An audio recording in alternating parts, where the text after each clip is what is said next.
Mommy, why does the government think you're a terrorist? Environmental crusader campaigner Tzeporah Berman answers that question and more today.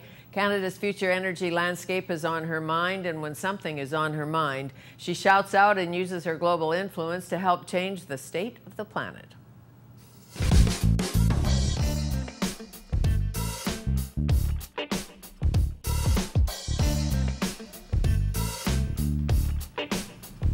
Good to be here with you today and with environmental crusader campaigner Tzeporah Berman. She dreams of a world where we all have access to clean water, clean air, and healthy food. A world where the rich countries who pollute take responsibility and help emerging economies. And for almost 20 years or 20 plus years, Tzeporah has spent time in the bush, in the boardrooms, and on the front lines of the modern day environmental movement. She is a former co-director of climate and energy for Greenpeace International, the founder of Power Up Canada, and author of This Crazy Time, now in paperback, and the times they are still crazy.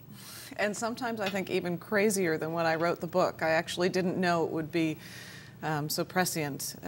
It's been shocking to me since I returned to Canada what's happening. The attacks on our basic environmental laws in this huge omnibus bill that was just passed through Parliament.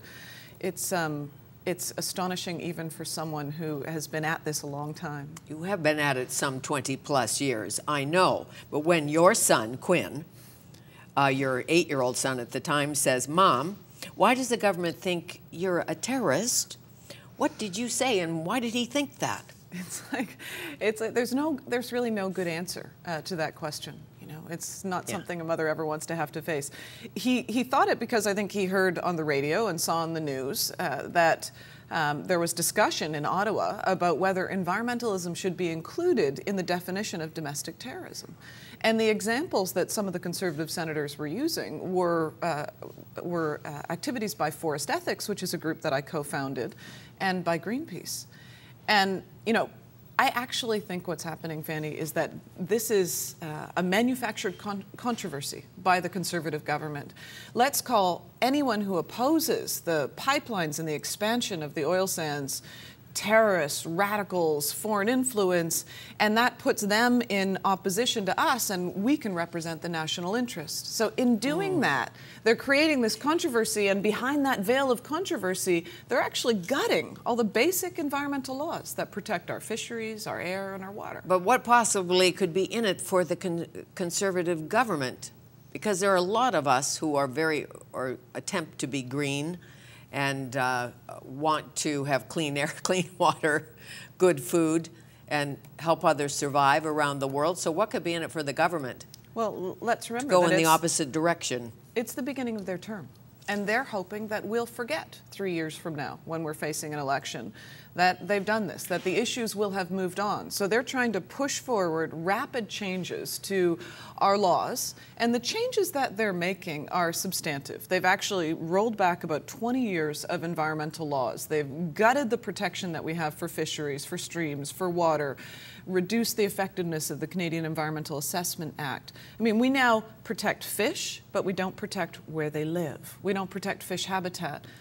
The reason But how do you protect fish if you don't protect where they live? Well, that's a good question. Or where they swim, or where they spawn. Yeah. And the basic reason they're doing this is because new proposals like the Enbridge pipeline, which the government is wanting to push forward, that pipeline would go 1,000 kilometers from the oil sands to the west coast, right through the Great Bear Rainforest, and in so doing, it would cross 1,000 streams, hundreds of which are fish-bearing.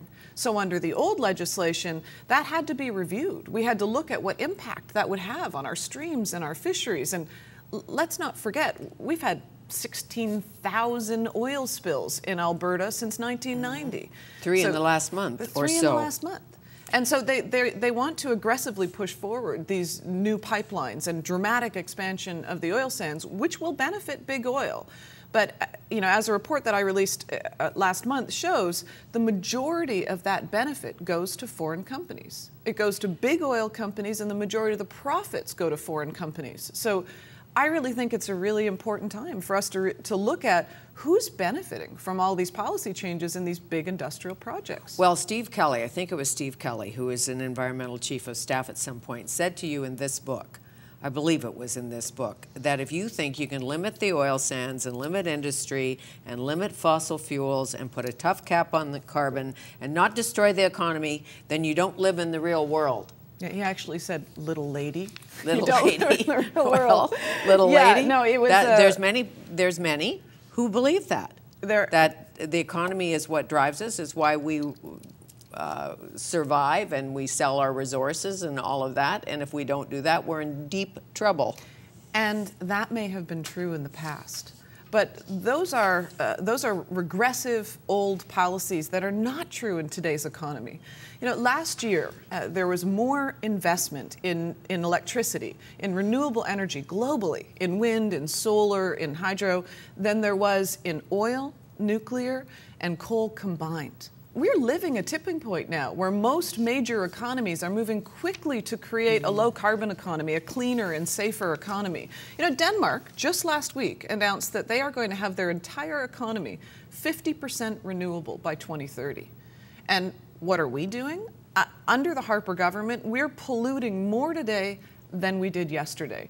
We're aggressively creating an economy that's lopsided, that benefits only fossil fuels and the oil industry at a time when all major international bodies are saying we need to be looking to how we can reduce our dependence on dirty oil.